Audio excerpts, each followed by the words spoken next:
ఒక్కసారి కొమ్మూరి గోల్డ్ కి కాల్ చేయండి. తాకట్లో ఉన్న మీ బంగారాన్ని విడిపించి మార్కెట్ ప్రైస్ కి వాళ్ళు కొనుక్కుని మిగతా డబ్బులు మీకు ఇచ్చేస్తారు. మహారాష్ట్ర డిప్యూటీ ముఖ్యమంత్రి అజిత్ పవార్ పోతున్నటువంటి చార్టెడ్ ఫ్లైట్ ఎట్లా కూలిపోయిందనేది 2 సీసీ కెమెరాలు మన దగ్గర ఉన్నాయి. ఆ 2 సీసీ కెమెరాకి సంబంధించినటువంటి వీడియో ఒకసారి క్లియర్గా నేను మీకు చూపించేటటువంటి కార్యక్రమం చేస్తా. ఫ్లైటు ఇట్లా వెళుతూ ఉన్నది, స్ట్రేట్గా వెళ్తున్నటువంటి ఫ్లైట్ ఒకేసారి ఫ్యూయల్ ట్యాంక్ ఏదైతే ఉందో ఆ ఫ్యూయల్ ట్యాంక్ రైట్ సైడ్ ఉంటే ఫ్లైట్ మొత్తం రైట్ సైడ్ వంగిపోయి క్రాష్లో పడ్డది. ఫ్లైట్ కిందికి చాలా దారుణంగా క్రాష్ అయిపోయింది ఫ్లైట్. ఆ ఫ్లైట్ ఇట్లా ఉల్టా తిరిగేసరికి ఫ్యూయల్ ట్యాంక్ ఆల్రెడీ పేలిపోయింది, పైనే ఫ్లైట్ బ్లాస్ట్ అయిపోయింది. దాదాపు ఒక 50-60 మీటర్లోనే ఫ్లైట్ మొత్తం క్రాష్ అయిపోయి కింద పడిపోయి పేలిపోయింది ఫ్లైట్. ఆ సంబంధించినటువంటి విజువల్స్ మన దగ్గర ఉన్నాయి. ఒకసారి ఈ ఫ్లైట్కి సంబంధించినటువంటి విజువల్ మీరు చూడవచ్చు. ఇక్కడ మీకు కనబడుతుంది సంబంధించినటువంటి ఫ్లైట్కి సంబంధించిన ఆ ఫోటో తర్వాత వీడియో. ఒకసారి ఇక్కడ చూడొచ్చు మీరు క్లియర్గా. 8:43:58 తెల్లవారుజామున నిన్న జరిగినటువంటి ఘటన ఇది.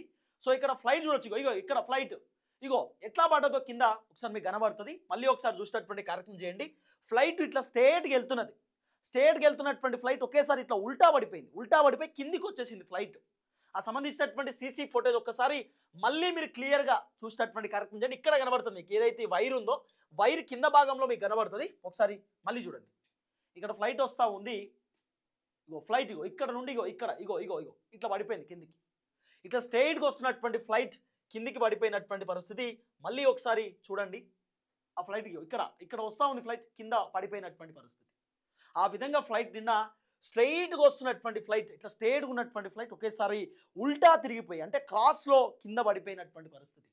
దాదాపు 15 నిమిషాల పాటు ఆ ఫ్లైట్ గాల్లోనే తిరిగింది. ఆ ఫ్లైట్కి సంబంధించినటువంటి పూర్తి స్థాయి వివరాలు నేను మీకు చెప్పేటటువంటి కార్యక్రమం చేస్తా. తర్వాత బ్లాక్ బాక్స్ కూడా ఓపెన్ అయింది. బ్లాక్ బాక్స్ అంటే ఇదే.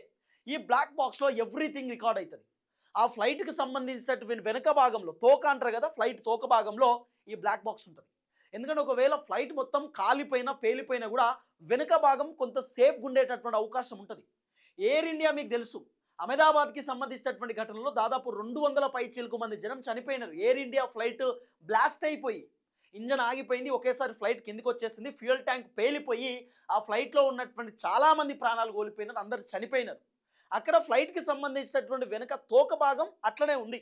ఫ్లైట్ మొత్తం కాలిపోయినా కూడా ఎయిర్ ఇండియాకి సంబంధించినటువంటి ఆ వెనుక భాగం అట్లనే ఉంది. దాంట్లోకి వెళ్ళి బ్లాక్ బాక్స్లో రికార్డ్ అయినటువంటి ఆ రికార్డింగ్ని కూడా వాళ్ళు బయట పెట్టినారు. పైలట్లు మేడే మేడే మేడే అని చెప్పి వాళ్ళు గట్టిగా అరిచినారు. అంటే ఏటీసీకి చెప్పినారు. ఏటీసీకి చెప్పినా కూడా ఏటీసీ నుండి వెయిట్ చేయండి అని చెప్పినారు. ఆఖరికి ఎయిర్ ఇండియా పేలిపోయినటువంటి సిచ్యువేషన్ కూడా మనం చూసినాం. 250 మంది ప్రాణాలు కోల్పోయినటువంటి ఆ పరిస్థితి కూడా మనం చాలా క్లియర్గా చూసినాం. సో ఇక్కడ ఏదైతే మహారాష్ట్రకి సంబంధించినటువంటి ఘటన, బారామతి ఎయిర్పోర్ట్ దగ్గర జరిగినటువంటి ఘటనలో సుమారు 6 మంది ప్రాణాలు కోల్పోయినటువంటి పరిస్థితి. మహారాష్ట్ర డిప్యూటీ సీఎం అజిత్ పవార్ ప్రాణం కోల్పోయింది. ఫస్ట్ ఈ బ్లాక్ బాక్స్లో ఏముంది? ఈ బ్లాక్ బాక్స్ మీద ఇగో హనీవెల్ అని చెప్పి company, ego flight recorder do not open. Flight recorder ఇది ఓపెన్ చేయకండి, ఒకవేళ ఫ్లైట్ క్రాష్ అయినా కూడా ఓపెన్ చేసి చూడొద్దు అని ఉంటుంది. దీంట్లో ఒక చిన్న చిప్ ఉంటుందట, వెరీ చిన్న చిప్పు, చిన్న మెమొరీ కార్డ్ లెక్క. దాంట్లో ఎవ్రీథింగ్ రికార్డ్ అవుతుందట. అంటే ఎవరైతే ఫ్లైట్ రన్ చేస్తున్నటువంటి క్యాప్టెన్ కో క్యాప్టెన్ ఉంటారో వాళ్ళు ఏటీసీతో ఏం మాట్లాడుతున్నారు, ఏటీసీతో ఏం డిస్కస్ చేస్తున్నారు, వాళ్ళు మాట్లాడుతున్నటువంటి మాటలన్నీ కూడా ఏటీసీ తర్వాత ఫ్లైట్ రన్ చేస్తున్నటువంటి ఎవరైతే వీళ్ళిద్దరు ఉంటారో వీళ్ళిద్దరు కూడా మాట్లాడుతున్నటువంటి ప్రతి సంభాషణ దీంట్లో రికార్డ్ అవుతుంది. కంప్లీట్గా దీంట్లో రికార్డింగ్ ఉంటుంది. సో కాబట్టి పైలట్ కో పైలట్ అట్లనే ఆ ఏటీసీలో ఉన్నటువంటి, ఏటీసీ అంటే ఏంది, ఇదే ఏటీసీ ఎయిర్పోర్ట్ లోపల ఉంటుంది. ఈ ఏటీసీకి సంబంధించినటువంటి కంట్రోల్ ఇది, లోపలంతా కంట్రోల్ జరుగుతుంది. అంటే విమానం ల్యాండ్ చేయాలా వద్దా, విమానం ఎక్కడ ల్యాండ్ చేయాలి, ఏ రన్వే మీదకి రావాలి, అట్లనే పైన కూడా కొన్ని రూల్స్ అండ్ రెగ్యులేషన్స్ ఉంటాయి. పైన ఒక విమానం పోతున్నటువంటి క్రమంలో ఆపోజిట్లో ఏమైనా విమానం వస్తే ఈ పోతున్నటువంటి విమానం కొంచెం కిందికి దించండి, పైనకి వెళ్ళి విమానం వెళ్ళిపోతుంది. అంటే కంప్లీట్ ఎయిర్లైన్స్ ఉంటాయి, వాళ్ళకి సంబంధించినటువంటి కొన్ని కంట్రోల్స్ ఉంటాయి, ట్రాఫిక్ రూల్స్ ఉంటాయి. కాబట్టి ఇవన్నీ అంశాలు కూడా చాలా క్లియర్గా ఈ కంట్రోల్ రూమ్ నుండే నడుస్తుంది. అయితే తర్వాత ఏటీసీకి సంబంధించినటువంటి టవర్ కూడా మీరు చూస్తారు. ఈ టవర్లోనే కూర్చుంటారు వాళ్ళంతా కూడా. ఈ టవర్ నుండే మానిటరింగ్ చేస్తూ ఉంటారు ఫ్లైట్ మొత్తం కూడా. ఆ రన్వే మీదకి ఏ ఫ్లైట్ వస్తుంది, ఏ ఫ్లైట్ బోర్డింగ్లో ఉంది, ఏ ఫ్లైట్ రన్వే మీదకి వచ్చి ఆ ఫ్లైట్ ఫ్లై అవుతుంది, ఇవన్నీ వివరాలు కూడా కంప్లీట్ ఏటీసీలోనే ఉంటుంది. ఈ టవర్ మీరు శంషాబాద్ ఎయిర్పోర్ట్ పోయినప్పుడు చూస్తారు చాలా మంది. ఈ టవర్లు ఉంటాయి, ప్రతి ఎయిర్పోర్ట్ దగ్గర ఈ టవర్ ఉంటుంది. ఏటీసీ అని అంటాం. ఏటీసీ అంటే air traffic control. So complete ఇక్కడ నుండే కంట్రోల్ జరుగుతుంది ఆ అంశం అన్నీ కూడా. అయితే నిన్న జరిగినటువంటి వ్యవహారం మనం చూసుకుంటే ఇదే బారామతికి సంబంధించినటువంటి ఎయిర్పోర్టు, ఈ ఎయిర్పోర్ట్ దగ్గరనే జరిగినటువంటి సంఘటన. ఒకసారి నిన్న ఏ ఫ్లైట్ అనేది కూడా మీరు చాలా క్లియర్గా చూడొచ్చు. నిన్న ఫ్లైట్కి సంబంధించినటువంటి వ్యవహారంలో Baramati 2026 Baramati Lear jet 45 crash. అంటే లియర్ జెట్కి సంబంధించినటువంటి ఆ చార్టర్డ్ ఫ్లైట్, ఇదే చార్టర్డ్ ఫ్లైట్ అది. ఈ చార్టర్డ్ ఫ్లైట్ నిన్న పేలిపోయినటువంటి పరిస్థితి. దాదాపు ఈ చార్టర్డ్ ఫ్లైట్లో సుమారు 9 మంది ప్యాసింజర్లు కూర్చోవచ్చు. ఈ ఫ్లైట్ 16 సంవత్సరాల నుండి రన్ అవుతున్నది, 16 ఇయర్స్ నుండి. ఈ ఫ్లైట్కి సంబంధించినటువంటి ఆపరేటర్ విఎస్ఆర్ ఏవియేషన్ అని చెప్పి రిజిస్ట్రేషన్ VTSS కే అని చెప్పి ఆ రిజిస్ట్రేషన్కి సంబంధించినటువంటి ఆ అంశం కూడా ఉంది. వాస్తవానికి ఈ ఫ్లైట్కి VTSSకే the aircraft involved in the accident pictured in 2022 2022లోనే ఈ ఫ్లైట్కి ఒక చిన్నపాటి యాక్సిడెంట్ అయింది. అప్పటి నుండి సాధారణంగా ఈ ఫ్లైట్ని ఎవరు వాడతలేరు, సాధారణంగా ఫ్లైట్ని ఎవరు కూడా పెద్దగా తీసుకుంటలేరు. కానీ అజిత్ పవార్ మాత్రం దాదాపు ఒక 2-3 రోజుల నుండి ఈ ఫ్లైట్లోనే జర్నీ చేస్తూ ఉన్నాడు. అంటే 2-3 రోజుల నుండి బాగానే నడుస్తున్నది. తర్వాత ఆపరేట్ చేస్తున్నటువంటి ఎవరైతే పైలట్ ఉన్నారో ఆ పైలట్ కెప్టెన్ సుమిత్ కపూర్, తర్వాత శాంభవి కపూర్ అని చెప్పి వీళ్ళిద్దరు కూడా వాళ్ళ తల్లిదండ్రులతో మాట్లాడారట. మేము అజిత్ పవార్ దాదాతో మేము ఫ్లైట్లో జర్నీ చేస్తూ ఉన్నాం, మేమే ఆపరేట్ చేస్తున్నాం, అజిత్ పవార్ మాతో పాటే ఉన్నాడు, చాలా మంచి వ్యక్తి అని చెప్పి ఆ పైలట్ కో పైలట్ ఇద్దరు కూడా వాళ్ళ కుటుంబ సభ్యులకు చెప్పిరట. వాళ్ళ కుటుంబ సభ్యులు కూడా చాలా సంతోషపడ్డారట. అరే అజిత్ పవార్ అంటే చాలా గొప్ప వ్యక్తి, మంచి వ్యక్తి, ఆయనతో మీరు జర్నీ చేస్తున్నారు, వెరీ నైస్, మంచిగా మీరు ఆపరేట్ చేయాలి అని చెప్పి వాళ్ళందరితో మాట్లాడిరట. అంతా వాళ్ళ కుటుంబ సభ్యులు కూడా చెప్పినారు. పైలట్ కో పైలట్ వాళ్ళ కుటుంబ సభ్యులు కూడా మాట్లాడినారు. వాళ్ళు కూడా చెప్పినారట, మేము అజిత్ పవార్తో ఫ్లైట్లో జర్నీ చేస్తున్నాం, 2-3 ట్రిప్స్ ఆయనతోటే ఉన్నామని చెప్పి కూడా వాళ్ళు మాట్లాడినారు. సో ఇదే ఫ్లైట్ ఇది డబుల్ ఇంజన్కి సంబంధించినటువంటి ఫ్లైట్. సో దాదాపు 16 సంవత్సరాల నుండి రన్ అవుతున్నటువంటి ఫ్లైట్ ఇది. అప్రాక్సిమేట్లీ 8:44 తెల్లవారుజామున ఈ ఫ్లైట్ క్రాష్ అయిపోయినటువంటి పరిస్థితి ఇక్కడ చాలా క్లియర్గా సంబంధించినటువంటి ఆ ఫోటో కూడా చూడవచ్చు. నేను మీకు ఆల్రెడీ వీడియో చూపించేటటువంటి కార్యక్రమం చేసిన. మరి ఈ బ్లాక్ బాక్స్లో ఏముంది, ఈ బ్లాక్ బాక్స్ నుండి ఏం బయటకు వచ్చింది, ఈ బ్లాక్ బాక్స్లో ఉన్నటువంటి డేటాని ఆల్రెడీ అధికారులు చాలా క్లియర్గా తెరపైకి తీసుకొచ్చేటటువంటి కార్యక్రమం చేసినారు. అసలు జరిగినటువంటి ఘటన ఏందనేది మీకు క్లియర్గా ఎక్స్ప్లెయిన్ చేసేటటువంటి కార్యక్రమం చేస్తా. అయితే మీరు చేయాల్సింది ఈ వీడియో అందరికి షేర్ చేయండి. చాలామంది రకరకాలుగా వాళ్ళకి తోచిన విధంగా మీడియా ఛానల్స్లో చెప్తున్నారు. అసలు జరిగిన కథ ఏందట అంటే, ఇది ఎక్కడి నుండి స్టార్ట్ అయింది ఈ ఫ్లైట్ తెలుసా? ఈ ఫ్లైట్ ఎక్కడి నుండి స్టార్ట్ అయింది అంటే క్లియర్గా ఫస్ట్ ఈ ఫ్లైట్ స్టార్ట్ అయింది, ఈ flight Chhatrapati Shivaji Maharaj international airport నుండి ముంబై బారామతి ఎయిర్పోర్ట్ ఇన్ మహారాష్ట్ర. అంటే ముంబై నుండి ఛత్రపతి శివాజీ మహారాజ్ ఎయిర్పోర్ట్ నుండి బారామతి ఎయిర్పోర్ట్కి ఈ ఫ్లైట్ స్టార్ట్ అయింది. చార్టర్డ్ ఫ్లైట్ ఇది. ఈ ఫ్లైటు 8:05 బోర్డింగ్లో ఉంది, అంటే రన్వే మీద ఉంది. 8:07 అజిత్ పవార్ ఆ ఫ్లైట్ ఎక్కిండట. 8:10 ఆ ఫ్లైట్ ఫ్లై అయింది, అంటే టేక్ ఆఫ్ అయింది. ఆ ఎయిర్పోర్ట్ నుండి ఛత్రపతి శివాజీ మహారాజ్ ఎయిర్పోర్ట్ నుండి టేక్ ఆఫ్ అయింది. 8:30 ఆ ఫ్లైట్ మళ్ళీ ల్యాండ్ అవ్వాలి. ఎక్కడ? బారామతి ఎయిర్పోర్ట్లో ల్యాండ్ అవ్వాలి. బారామతి ఎయిర్పోర్ట్ అంటే ఇదే ఎయిర్పోర్టు. ఈ బారామతికి సంబంధించినటువంటి ఎయిర్పోర్ట్లో ఇక్కడ ల్యాండ్ అవ్వాలి ఆ ఫ్లైట్. ఆ ఫ్లైట్ ఇక్కడ ల్యాండ్ అయ్యేటటువంటి క్రమంలో 8:30 ఆ ఫ్లైట్ రన్ చేస్తున్నటువంటి పైలట్ కో పైలట్ ఇద్దరు కూడా ఏటీసీ వాళ్ళతో మాట్లాడినారట. ఈ బ్లాక్ బాక్స్లో రికార్డ్ అయినటువంటి అంశం ఇదే. ఆ ఫ్లైట్ 8:30 ఎవరు? పైలట్ కో పైలట్ బారామతి ఎయిర్పోర్ట్లో ల్యాండ్ చేయాలి. ఈ బారామతి ఎయిర్పోర్ట్లో ల్యాండ్ చేస్తున్నటువంటి క్రమంలో ఏటీసీ వాళ్ళతోటి పైలట్ కో పైలట్, సార్ మేము ల్యాండ్ చేయవచ్చా, మేము ఇక్కడ దించవచ్చా, ఇప్పుడు ఓకేనా, టైం అంత క్లియర్ ఉందా, ఏమన్నా గాలి విండ్ ఎక్కుందా, అంటే గాలి ఎక్కుందా, లేకపోతే వెదర్ బాగాలేదా, అంత ఓకేనా, రోడ్ ఏమైనా స్లిప్ అవుతుందా, రన్వే ఏమైనా స్లిప్ అవుతుందా, ఏమైనా ఇబ్బంది ఉందా అని చెప్పి క్లియర్గా పైలట్ కో పైలట్ ఏటీసీ వాళ్ళతో అడిగినారట. ఏటీసీ వాళ్ళు లేదు మీరు ల్యాండ్ చేయవచ్చు, నో ఇష్యూస్, ఓకే మీరు ల్యాండ్ చేసేయండి అని చెప్పి 8:30 అడిగితే వాళ్ళు కూడా గ్రీన్ సిగ్నల్ ఇచ్చినారు. ఏటీసీ వాళ్ళు ల్యాండ్ చేసేయండి అని చెప్పినారు. పైలట్ కో పైలట్ చిన్నగా ఆ ఫ్లైట్ని ల్యాండ్ చేయడానికి బారామతి ఎయిర్పోర్ట్లో ఆ రన్వే చూసి ల్యాండ్ చేస్తున్న క్రమంలో దాదాపు కిందికి వచ్చేసినటువంటి ఫ్లైటు లేదు మాకు కనబడట్లేదు, బ్లర్ అయిపోయింది, ఆ మంచు మొత్తం కూడా సంబంధించినటువంటి ఆ ఫ్లైట్ అంటే మీద కనబడట్లేదు, కంప్లీట్గా కూడా స్నో వచ్చేసింది, పొగ మంచులు కురుస్తున్నాయి, మాకేం కనబడట్లేదు అని చెప్పి చెప్పినారట 8:30. ఆల్రెడీ ఆ ఫ్లైట్ వాళ్ళు ల్యాండ్ చేయాలి బారామతి ఎయిర్పోర్ట్లో, మాకేం కనబడతలేదు, రన్వే కనబడట్లేదు అన్నారట. అరే రన్వే కనబడకపోవడం ఏంది, క్లియర్గానే ఉంది కదా అని చెప్పి ఏటీసీ వాళ్ళు, లేదు లేదు కనబడట్లేదు అంటే, రైట్ ఒకసారి మళ్ళీ పైకి లేపండి, మళ్ళీ మీరు ఫ్లై చేయండి, మేము చెప్పినప్పుడు మళ్ళీ దించండి అని చెప్పినారట. ఇక ఫ్లై చేయండి అనుడితోటే మళ్ళీ వీళ్ళు కిందికి వచ్చినటువంటి వాళ్ళు మళ్ళీ పైకి వెళ్ళిపోయినారు. పైకి వెళ్ళిపోయి సుమారు 15 నిమిషాల పాటు గాల్లోనే రౌండ్స్ కొట్టినారు, 15 నిమిషాల పాటు. అయితే 8:30 నిమిషాలకు ల్యాండ్ చేయాలి కదా, వద్దు అని చెప్పి ఏటీసీ వాళ్ళు కూడా చెప్పినారు. ఏటీసీ వాళ్ళు ఫస్ట్ ల్యాండ్ చేయమంటే మాకు ఈ రన్వే కనబడట్లేదు అని చెప్పి పైలట్ కో పైలట్ చెప్పిరట. సరే కనబడకపోతే పైకి మళ్ళీ తీసుకెళ్ళండి అంటే మళ్ళీ ఫ్లైట్ పైకి తీసుకెళ్ళినారు పైలట్ కో పైలట్. తర్వాత సుమారు 15 నిమిషాల పాటు పైనే తిప్పారు.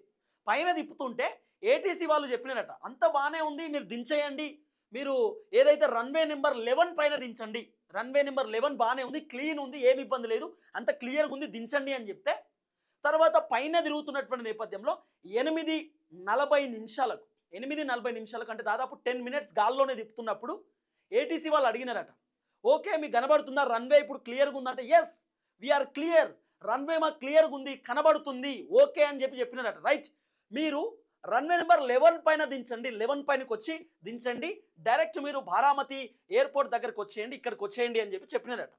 అంటే ఇక్కడ లైన్స్ ఉన్నాయి కదా, సో రన్వే నెంబర్ 11 ఆ తర్వాత 12, 13 అంటే ఇట్లా ఇక్కడ ఉంటాయి నెంబర్స్ ఉంటాయి. ఈ నెంబర్స్కి సంబంధించిన వ్యవహారంలో ఇక్కడ నుండి దించండి, ఇక్కడ నుండి వచ్చేయండి అని చెప్తారు. ఇక్కడ నుండి ఫ్లై అవుతుంది, సంబంధించినటువంటి అది కంప్లీట్గా ఇక్కడ నుండి వెళ్ళిపోతుంది అన్నమాట. ఇక్కడ నెంబర్స్ ఉంటాయి 11, 12, 3, 4 అట్లా నెంబర్స్ ఉంటాయి. ఆ నెంబర్ మీదనే ఫ్లైట్ దించేటటువంటి కార్యక్రమం చేస్తారు. తర్వాత ఈ బారామతి ఎయిర్పోర్ట్ కూడా చాలా పెద్ద ఎయిర్పోర్ట్ ఏం కాదు, డొమెస్టిక్ అరైవల్ అయ్యేటటువంటి ఎయిర్పోర్ట్ కాదు, అంటే పెద్ద పెద్ద ప్యాసింజర్లతో దిగాల్సినటువంటి ఎయిర్పోర్ట్ ఏం కాదు ఇది.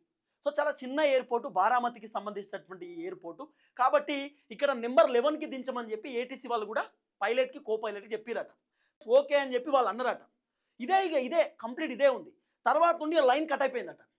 అక్కడ నుండి ఏటీసీ నుండి ప్లీజ్ రెస్పాండ్ అని చెప్తుంటే కూడా లోపల నుండి ఫ్లైట్ నుండి పైలట్ కో పైలట్ ఏం మాట్లాడలేదట, ఏం డిస్కస్ చేయలేదట, కంప్లీట్గా సైలెన్స్ అయిపోయినారు. ఆ సైలెన్స్ అయిపోతే ఏటీసీ వాళ్ళకి అర్థం కాలే. ఏటీసీ వాళ్ళు రెస్పాండ్ అని అరుస్తుంటే కూడా రెస్పాన్స్ లేదు. అప్పటికే ఈ ప్రమాదం జరిగిపోయింది. అంటే దాదాపు 8:44 నిమిషాలు 8:45 నిమిషాలకు ఫ్లైట్ బ్లాస్ట్ అయిపోయింది, పేలిపోయింది. మరి కారణం ఏమై ఉండొచ్చు అంటే ఇంజన్ ఆఫ్ అయిపోయింది అంటున్నారు. ఇంజన్ ఆఫ్ అయిపోయింది, సడన్గా ఇంజన్ ఆటోమేటిక్ ఆఫ్ అయిపోయేసరికి సిగ్నల్స్ అన్నీ కూడా పోయినాయి. అందుకే ఫ్లైట్ ఇట్లా స్ట్రేట్గా పోతున్న ఫ్లైట్ ఫ్యూయల్ ట్యాంక్ వైపు కొంత ఏమంటారు వెయిట్ ఉంటుంది కాబట్టి ఇలా వంగిపోయింది ఫ్లైటు. ఒక్కసారి కనుక ఆ ఫ్లైట్లో ఫ్యూయల్ మొత్తం నింపితే 3,500 కిలోమీటర్లు పోవచ్చట. ఆ ఫ్లైట్లో దాదాపు 51,000 ఫీట్ ఎత్తులో ఎగురుతుందట ఆ ఫ్లైట్.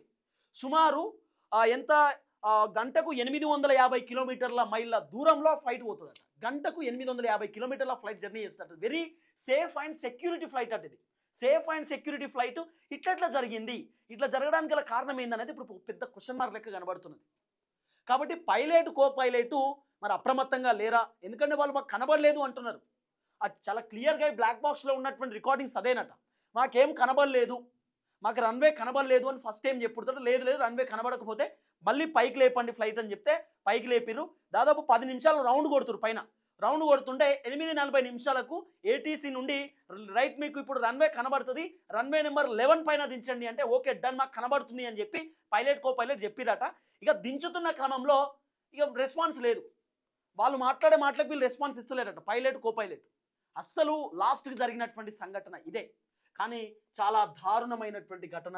ఒకేసారి ఆ ఫ్లైట్ ఏ విధంగా జర్నీ చేసిందో మీరు చూడొచ్చు. అండ్ ఇక్కడ చాలా క్లియర్గా ఇగో ఇక్కడ ఫ్లైట్ సో క్రాష్లో కింద పడిపోయినటువంటి పరిస్థితి, చాలా క్రాష్లో కింద పడిపోయినటువంటి సిచ్యువేషన్. చాలామంది ఇబ్బంది పడుతూ ఉన్నారు, బాధపడుతున్నారు, కన్నీరు మున్నీరు అవుతున్నటువంటి సిచ్యువేషన్. ఇవి ఒకసారి చూడొచ్చు. ఇక్కడ ఫ్లైట్ ఇక్కడ నుండి ఫ్లైట్ కిందికి వస్తుంది, కింద పడిపోయినటువంటి ఈ కెమెరా. ఇప్పుడు ఈ సీసీ కెమెరా కంప్లీట్ సోషల్ మీడియాని షేక్ చేస్తుంది, వైరల్ అవుతున్నటువంటి పరిస్థితి. ఈ సీసీ ఫుటేజ్ కూడా మీరు చాలా క్లియర్గా చూడొచ్చు. ఒకసారి ఇక్కడ బ్యాక్ సైడ్ మీకు కనబడుతుంది, ఆ ఫ్లైట్ కింద పడిపోయింది, ఒకేసారి బ్లాస్ట్ అయిపోయినటువంటి ఆ బ్లాస్టింగ్ కూడా మీకు కనబడుతుంది. ఆ సంబంధించినటువంటి ఆ విజువల్ మీరు చూడొచ్చు. 45 అంటే 8:46 నిమిషాలకి కంప్లీట్గా బ్లాస్ట్ అయిపోయింది. కంప్లీట్గా ఒకేసారి ఆ నిప్పు బయటకు వచ్చింది, పొగ మంచులు బయటకు వచ్చినాయి. ఒకేసారి ఆ చిమ్మటి పొగ మొత్తం నల్లగా పొగ బయటకు వచ్చినటువంటి పరిస్థితి. అప్పటికప్పుడే అజిత్ పవార్ లోపట ఉన్నటువంటి దాదాపు 5 మంది, సుమారు 6 మంది ప్రాణాలు కోల్పోయినటువంటి పరిస్థితి. అజిత్ పవార్తో పాటు ముంబై పిఎస్ఓ కూడా ప్రాణం కోల్పోయింది. క్యాప్టెన్, కో క్యాప్టెన్ పింకీ మాలిత్, ఫ్లైట్ అటెండెంట్, అలాగే అజిత్ పవార్కి సంబంధించినటువంటి పిఆర్ఓ దాదాపు 6 చనిపోయినటువంటి సిచ్యువేషన్, 6 ప్రాణాలు కోల్పోయినటువంటి పరిస్థితి. ఓవరాల్గా జరిగినటువంటి ఘటన బ్లాక్ బాక్స్లో ఉన్నటువంటి అంశం ఒకటేనట. ఈ బ్లాక్ బాక్స్లో ఉంది ఒకే ఒక అంశం ఏంటి? ఆల్రెడీ 8:05 నిమిషాలకు ముంబై ఎయిర్పోర్ట్ నుండి 8:10 నిమిషాలకు ఫ్లైట్ బయలుదేరింది. 8:30 నిమిషాలకు, సుమారు 20 నిమిషాలు ఫ్లైట్ 253 కిలోమీటర్లు ముంబై నుండి బారామతికి రావడానికి. 20 నిమిషాలలో ఫ్లైట్ రావాలి, 8:30 నిమిషాలకు ఫ్లైట్ బారామతి ఎయిర్పోర్ట్లో ల్యాండ్ అవ్వాలి. కానీ మాకు రన్వే కనబడలేదు అని చెప్పి పైలట్, కో పైలట్ ఏటీసీ వాళ్ళకి చెప్తే ఏటీసీ వాళ్ళు కనబడకపోతే ఒక 5 నిమిషాలు వెయిట్ చేయండి, మళ్ళీ ఫ్లైట్ పైకి తీసుకెళ్ళండి అంటే వీళ్ళు పైకి తీసుకుపోయారు. సుమారు 10 నిమిషాల పైన రౌండ్ కొట్టిరు. అప్పుడు ఏటీసీ వాళ్ళు అంతా క్లియర్ ఉంది, ఏమి ఇబ్బంది లేదు, రన్వే నెంబర్ 11 పైన దించండి అని చెప్పినారు. ఎస్, మాకు రన్వే కనబడుతుంది, క్లియర్ అని చెప్పి వీళ్ళు చెప్పినారు. పైలట్, కో పైలట్ ఏటీసీ వాళ్ళకి రైట్ అని చెప్పి వాళ్ళు అన్నారు. కిందికి దించుతున్నటువంటి క్రమంలోనే ఒకేసారి ఫ్లైట్ ఉల్టా తిరిగిపోయి ఫ్లైట్ నేరుగా నేల మీద పడ్డటువంటి పరిస్థితి. నేరుగా నేల మీదకి వచ్చింది, పేలిపోయింది, ఫ్లైట్ బ్లాస్ట్ అయిపోయింది. చాలా దారుణమైనటువంటి సిచ్యువేషన్ జరిగింది నిన్న. సో ఓవరాల్గా జరిగినటువంటి సంఘటన ఇదే. ఫైనల్ సీసీ ఫుటేజ్ కూడా నేను మీకు చాలా క్లియర్గా చూపించేటటువంటి కార్యక్రమం చేసిన. సీసీ కెమెరా ఫుటేజ్ కూడా ఇదే ఫుటేజ్లో ఆ సంబంధించినటువంటి ఫ్లైట్, స్ట్రైట్గా వస్తున్నటువంటి ఫ్లైట్ వెనస్డే 8:43:55 జరిగినటువంటి సంఘటన ఇదే. ఆ ఫ్లైట్ నేరుగా వచ్చి ఇక్కడ కనబడుతున్న ఫ్లైట్ ఉల్టా పడిపోయి కింద పడిపోయినటువంటి పరిస్థితి. సో జరిగినటువంటి సంఘటన ఇది. ఆ బ్లాక్ బాక్స్లో ఉన్నటువంటి అంశం కూడా ఇదే. తర్వాత అదే బ్లాక్ బాక్స్లో అంటే కేవలం పైలట్, కో పైలట్ మాట్లాడినటువంటి మాటలు మాత్రమే ఉన్నాయి. ఎక్కడ కూడా అజిత్ పవార్ పైలట్లతో మాట్లాడినటువంటి మాటలు లేవు. సో ఆ ఫ్లైట్ ఉల్టా అయిపోయేసరికి అప్పుడే వాళ్ళకి ప్రాణం కోల్పోయిందేమో అనేటటువంటి ఒక చర్చ కూడా బలంగా వినబడుతున్నటువంటి పరిస్థితి. చూద్దాం ఏం జరగబోతుందో. ఒక మంచి నాయకుడిని కోల్పోయినారు. కుటుంబ సభ్యులందరూ కూడా కన్నీరు మున్నీరు అవుతున్నటువంటి పరిస్థితి. దాదా అంటూ ముంబైకి సంబంధించినటువంటి ప్రజలు, మహారాష్ట్రకి సంబంధించిన జనం కన్నీరు మున్నీరు అవుతున్నారు. మంచి నాయకుడిని కోల్పోయినాం. దాదాపు ఆయన 7 సార్ల ఎమ్మెల్యే, 6 సార్ల డిప్యూటీ ముఖ్యమంత్రిగా పనిచేసినటువంటి వ్యక్తి. ఆయన రాజకీయ ప్రస్థానం కూడా ఎప్పుడు కూడా జనాల నుండే ఉన్నటువంటి సిచ్యువేషన్. అలాంటి మంచి నాయకుడిని కోల్పోయినాం కదా అనేటటువంటి బాధలో మహారాష్ట్రకి సంబంధించినటువంటి జనాలు ఉన్నటువంటి పరిస్థితి. చూద్దాం. దయచేసి వీడియో అందరికి షేర్ చేసే కార్యక్రమం చేయండి.